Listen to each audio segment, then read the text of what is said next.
今天是深夜电台版本，现在是晚上的11:37。你正在听到的音乐来自 Cicada 的栖居在溪流之上。今天的这期播客也会围绕着这支音乐还有栖居在溪流之上这个歌名的概念展开。还是先从音乐聊起吧。上一次去听 Cicada 的专场应该已经是1年多以前的事情了。如果你经常去听 Live House， 你就会发现你去到的每一场都会因为那个乐队带来的音乐风格和乐手的性格给人的感觉不同，而感受到观众身上也都带着某种很不一样的气场和氛围。乐手和喜欢他们音乐的歌迷一同组成了这个奇妙的场域，所以每一场演出都是很特别的。我那一天去到 Cicada 的场的感觉就是会觉得比起听流行音乐的乐迷来说， Cicada 的场会更安静，然后观众也会更安静。他们会给人感觉小小的，不知道为什么看完一整场会觉得观众给我一种就是你会在宫崎骏的动漫里面见到的那种山野间不会说话的小精灵的那种感觉。然后也挺微妙的，因为去 Cicada 的场之前我去了另一个比较流行然后节奏比较快流行乐的乐队，那种乐队的现场的 live 氛围可能会更接近大家想象的 live， 就是它的屏幕上会打出很大的歌词，会有人一直在对着屏幕拍照，然后会有一个比较强的 vocal 作为主唱，灯光也是比较迷幻的，跟着歌的节奏也非常的强劲，会有各种炫彩的灯光，然后人呢也非常的嗨，大家会跟着音乐一起等待那个就像浪一样等待那个歌到最高潮的部分，然后跟着鼓点跟着光一起摇一起晃，就会给我一种很海边很青春然后很没有活力的那种感觉。虽然我这样讲好像在形容那是一种过于通俗的场景，但其实我当时的感觉还蛮好的。可能看 live 的看不同风格的 live 就有一个好处是你可以把自己缩到最小，然后变成一个海中飘扬的粒子，然后我不存在了，我变成这个场域的一部分，然后这个场域是怎么样，我就跟着这个场去感受那一部分的自我是什么样子的。那一场我和朋友也很尽兴，但是到 Cicada 场的时候我们就体验到非常不同的氛围，就好像整个节奏从心率120多130多变回了心率60多70多，甚至在听他们音乐的时候，因为他们的音乐节奏缓慢，所以你不得不自己深呼吸，来放慢你呼吸和心率的频率，来和他们想要表达的那个东西去契合。平常我和我朋友都还蛮爱对乐队现场发出各种评论和言论的，就是我们会交头接耳，但是看 Cicada 的时候，就他开场了1个半小时以后，我们也都没有讲话，就是在尽力投入在那种非常神秘而神圣而特别的氛围里面。然后大概过了大半场的时候，我感觉到自己好像就是深深的呼出了一口气，有一种不知道从哪里来的感慨，说我好累哦，好久没有这么轻松了，好久没有感觉到原来我是很累的一个状态，原来我的脑袋被很多复杂的东西包裹着，我离那种最纯粹最干净最本真的状态原来已经很遥远了。然后我没有要故意去寻找它，但是没有想到在这个 live 的现场好像遇到了那种每个人内心深处都有的最本真、最本质的那一块东西，你看着它，你就会觉得很平静，就是平静，你不会有什么想要说的，然后你的心脏也不会像去听一个流行音乐的 live 一样，就是砰砰跳，会让你觉得很想恋爱，很想大喊，很想要歌颂青春，都不是，你只是很平静，然后长呼一口气，觉得好像卸下了什么重担，卸下了很多不必要的负担，就好像洗了一个澡一样。看完那场 live 之后，我和我朋友没有太多对于我们的感受发生交流，但是回头我会发现我们俩写的 repo 其实很像，就是我们都在感叹说，原来人活得真的太复杂了，但是会不会世界其实根本不复杂，其实很简单呢？人是怎么变到这么复杂的呢？我们又是怎么习惯了活在这种复杂里面，却不会抱怨，却不会觉得很奇怪呢？如果一个很自然的人走进大都市，走进每个人的内心，他应该会觉得很奇怪吧？为什么我们的内心有这么多的冲突，这么多的抱怨，这么多的不满？因为在自然的世界，一切都是流动的，你不会去评价一条河流是开心还是不开心，是好的河流还是坏的河流。它可能有丰水季，也有枯水季，但是它就只是河流而已，然后它就只是在做它自己的事情，就是流动。每一片叶子，每一棵树木也都是这样子，它们遵循着自己的规律，它们和周围的环境和谐的相处。所以可能我们要寻找的东西，我们要追寻的东西也不是那么神秘遥远，它可能就在我们内在，或者说我们再走出城市多一点，我们再走进更茂密的更原始的森林多一点，我们就能够感受到自己内在和大自然共鸣的那种生生不息的生命力吧。然后 Cicada 也有说，他们写这些歌的时候，就是会经常去森林里 hiking。我记得那个键盘手他就说，有一次他去爬阿里山的时候，在疫情过后，然后又重新可以去体会大自然，然后他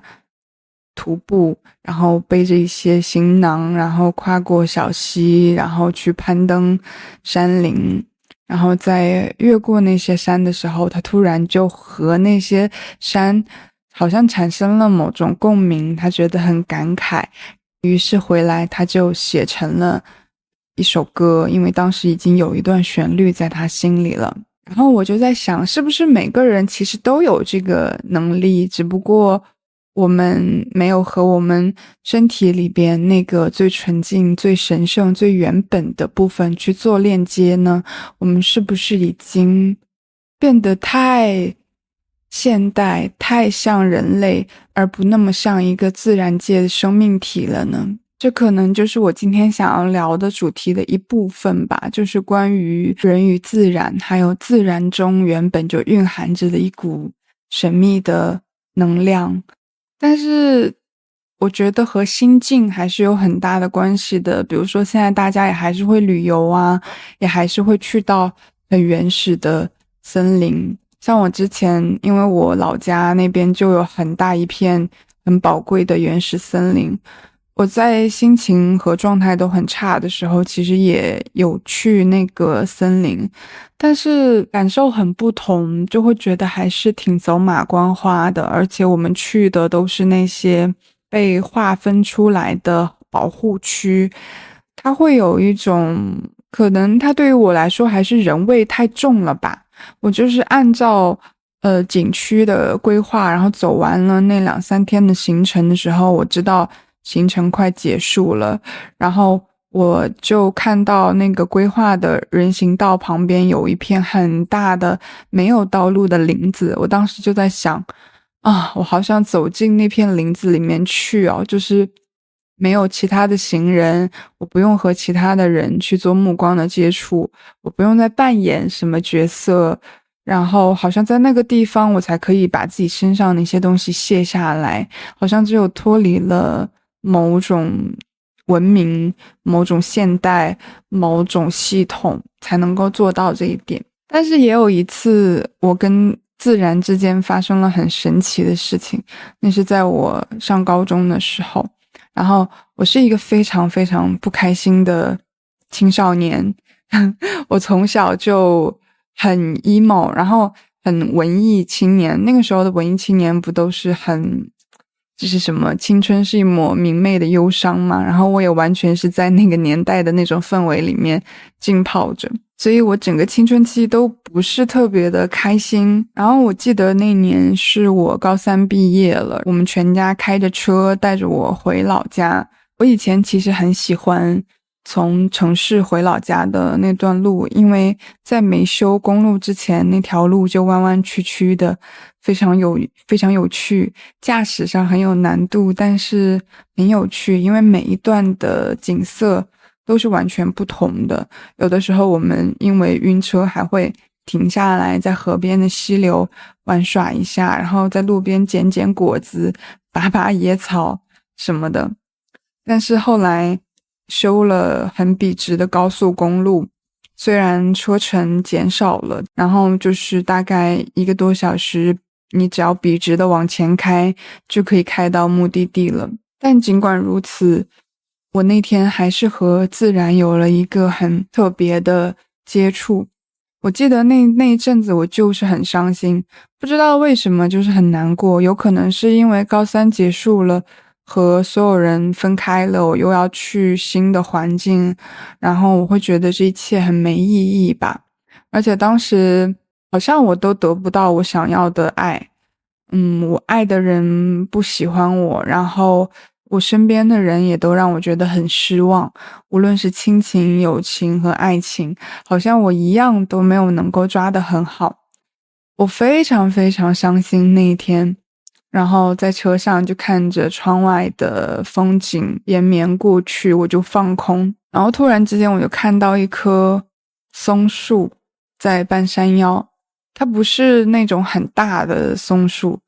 它没有很成年，它可能也只有10几20岁的样子，它很年轻，但它长得很漂亮，就是它的华盖已经都长出来了，而且它的姿态长得非常放松，非常有型。我就在半山腰和他对视了一眼，然后车速很快，所以很快车子就开走了。但是那一下突然就有一点打动到我，我不知道为什么，我就忽然很想哭，因为那一刻在我脑海里闪过的声音是她好美哦，就是我第一反应就是她好美哦，然后第二个感觉是她和我其实是一样的，就是我们都是生命体，但是为什么她活得这么自然这么舒服，她在一个公路的中间地段，然后可能也没有人会在意她，她也不在意有没有人看她爱她，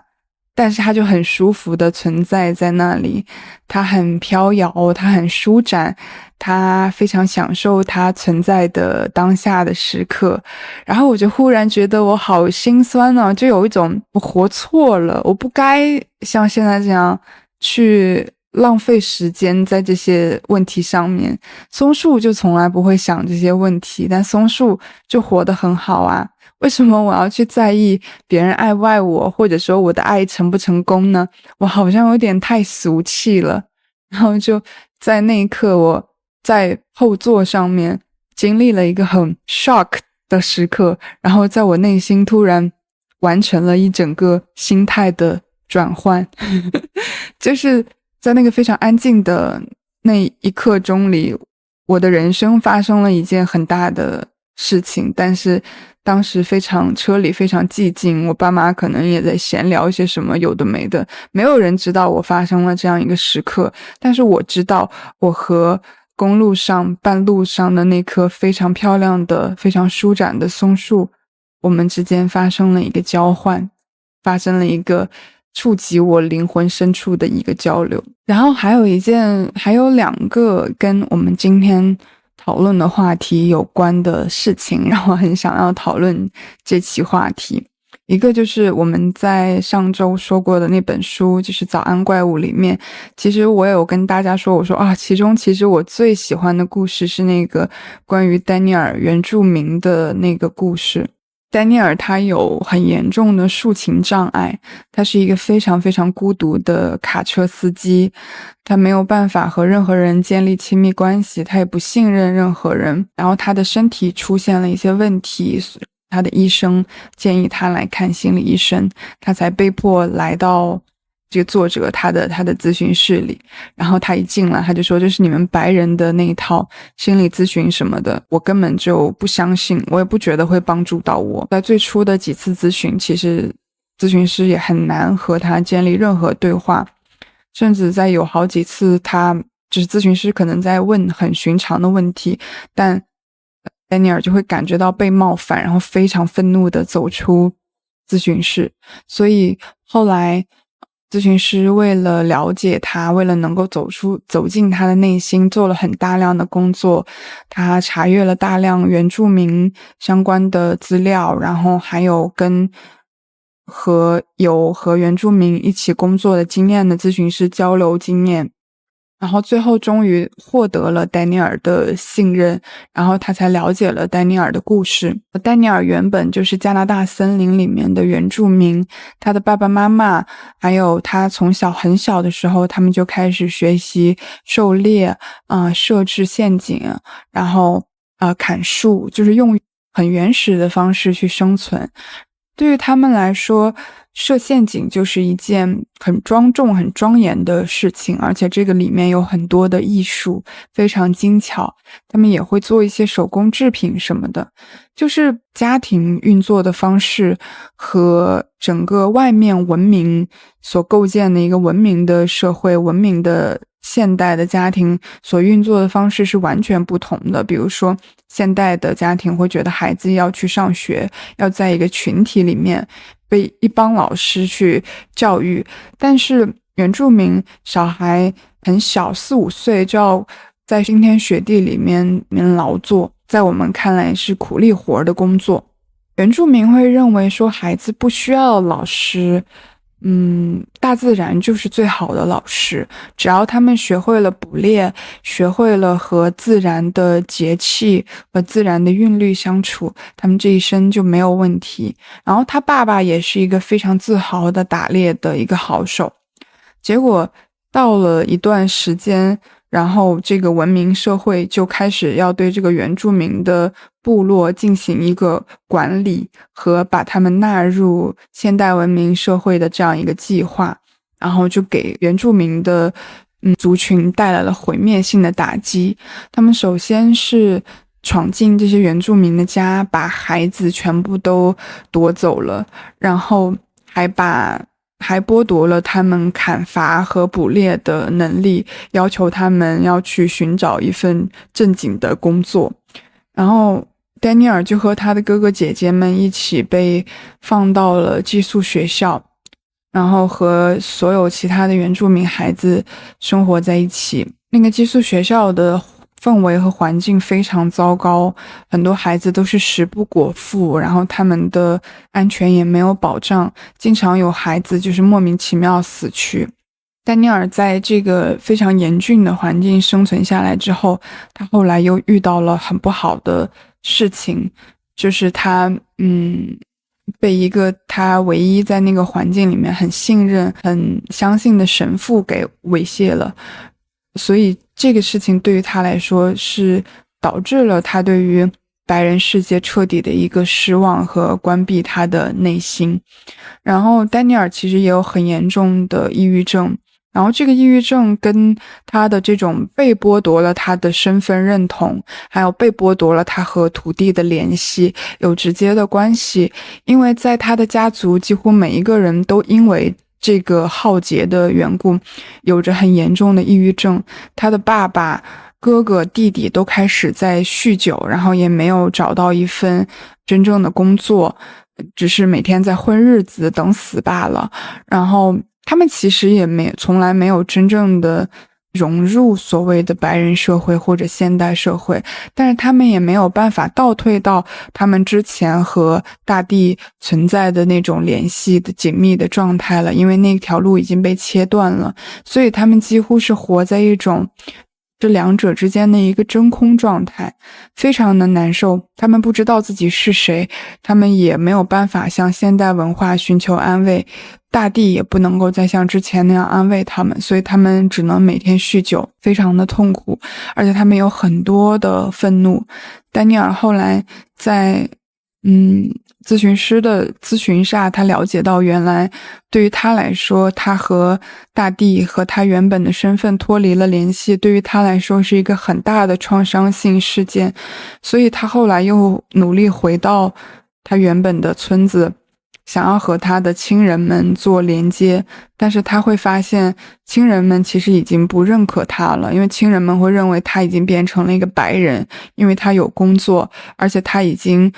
不会说原住民的语言了，他对于原住民来说已经太白了。然后他的哥哥们弟弟们整天没事就是喝酒完以后就是去打架，然后用这种方式去发泄他们内心压抑很久的怒火。在咨询的最后一步，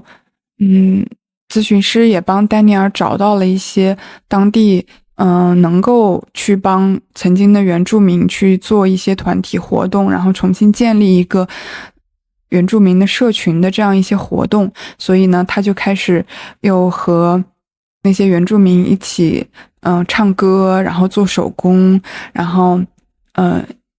做一些围猎和打猎的活动。然后丹尼尔也说，这些活动很明显的帮助了他的心理健康。他也是在这件事情之后可能才意识到，原来他的身份还有他曾经的那种和大自然亲密接触的那种感觉对于他来说是有多么的重要。我不知道为什么这个故事对于我来说特别的触动。我之前也特别的喜欢关于原住民题材的故事。比如说之前台湾有一部电影叫做《赛德克巴莱》，就很好看。然后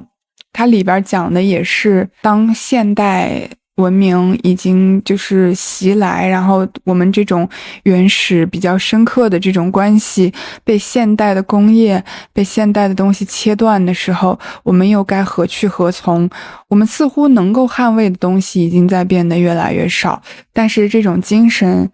它是不应该被忘记的。关于信仰，关于精神，关于我们是谁的这些问题，曾经可能我们在和大地有更紧密的联系的时候，我们是有答案的。但是随着现代文明发展的越蓬勃，整个社会变得越来越西方，越来越现代化，但是好像所有人都在自己的身份认同上画一个问号，就是我们是谁？我们为什么在这里？我们又要去哪里？身份认同的丧失其实是一个非常关键的问题，它会引起人们很深刻的那种自我层面的焦虑和对于生命意义的怀疑。就像故事中的丹尼尔一样，很多人因此就陷入了抑郁，他会觉得他的生命不再富有他曾经富有的那种意义。跟这个主题相关的另外一件事儿，是我今天看了一个综艺，是黄轩出演的一个由陈柏霖主持的一个野外露营类的一个节目，叫做《极光森林》。然后黄轩是原住民嘛，但是他在节目里面也讲到，他是在城市里面长大的原住民。其实到他的这一辈，他和他原住民根系之间的那种联系已经比较薄弱了。比如说原住民的语言他也只会一些些，然后他们还有在节目里面比说自己会说多少门语言。其实黄轩也是就是一下子说出来了4-5种其他的语言，比如说韩语啊、日语啊，然后闽南语啊，甚至还有粤语。然后他自己本国的语言好像就他自己当地的那个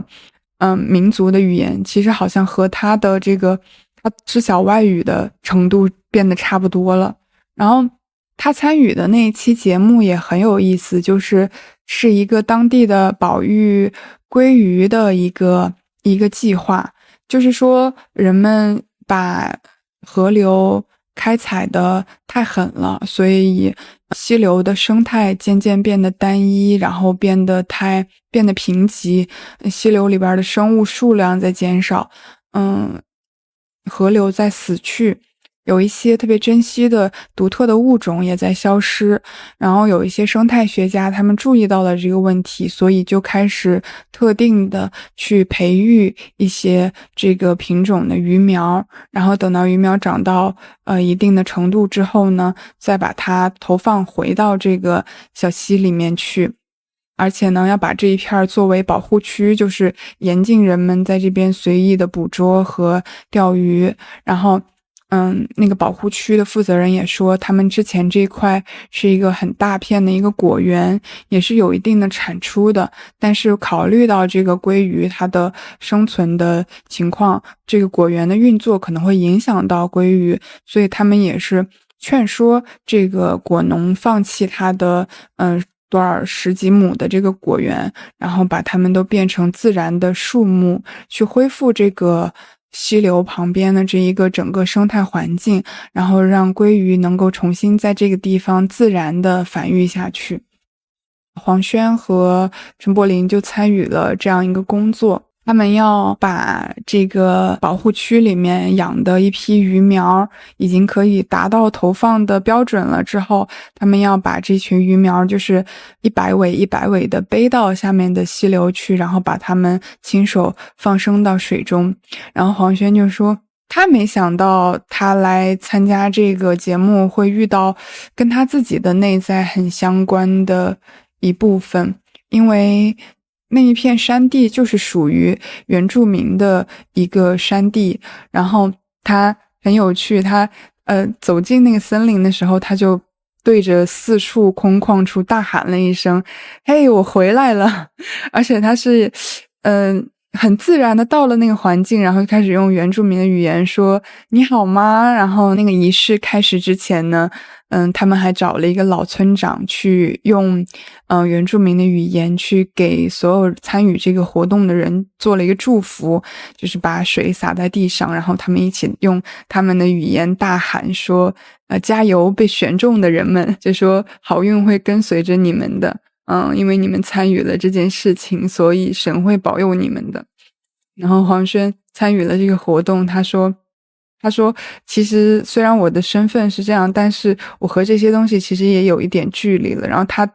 刚才那样做了一些东西之后，我会觉得好像这片森林他们也知道我回来了。然后在他把那些鲑鱼放归到那个溪流的时候，他说我会觉得他们好像本来就是属于这个地方的，他们只是回到了他们曾经在的地方，他们回家了。我会觉得我好像那些鲑鱼啊，我觉得好开心，好像我也回家了一样。那个负责人会说很感谢他们这2个明星来参与这样一个保护区的工作，然后通过镜头让更多的人知道他们在从事这项工作。但是黄轩反而说很感谢那个负责人让他参与这一系列活动，因为他的态度确实是蛮不同。他好像来之前他其实不知道他要做什么，他不知道他这一天会经历什么。然后最开始那个负责人让他们穿上那个潜水服去溪流里面数鲑鱼的时候，他还很害怕，然后还有一点抵触，说我要回家了。但是就是2天体验下来，他在这个活动里面找到了他自己丢失的那个部分啊，我看到我觉得好感动啊。而且那个综艺里面是真的就是3个大男人坐在林间对这一活动表示总结的时候，陈柏霖和那个黄轩都要哭了，就他们讲到这些的时候。然后我也看哭了，我不知道为什么，我就觉得这中间有些东西真的好令人触动啊。大自然真的是就是人是多么渴望回到他曾经熟悉的地方，人是多么渴望唤醒他内在曾经和这个世界更深刻的更熟悉的那种连接。所以河流真的是有某种魅力吧。我记得以前我们回老家的时候，其实也都会在很自然的河流旁边停歇很长时间。我也不知道我在那些流动的水里面寻找什么，可能也是在寻找我们丢失的一些很熟悉的乡愁，很熟悉的一些跟我们内在有呼唤的那些部分吧。所以回到这一期节目的标题，栖居在溪流之上，无论是在哪里的人类，其实我们最早都是从小溪一条河流发展出来的生命。虽然我们已经变成了很健全的四肢发达的现代人，虽然我们已经西装革履，我们可以去讨论一些很大的数字，我们可以用很高级的工具和器械去决定这个世界要怎么样发展，我们甚至也已经可以登上外太空，但是我们的内心怎么会和我们起源的地方越来越远了呢？我们怎么会感觉到内心越来越无所依存了呢？或许也在生活中有一些时刻，在生命中有一些时刻会提醒我们，我们其实自始至终也都是和河流和自然紧紧连接的，我们都是栖居在溪流之上的人。好啦，这一期节目就到这里啦，我们下期再见啦。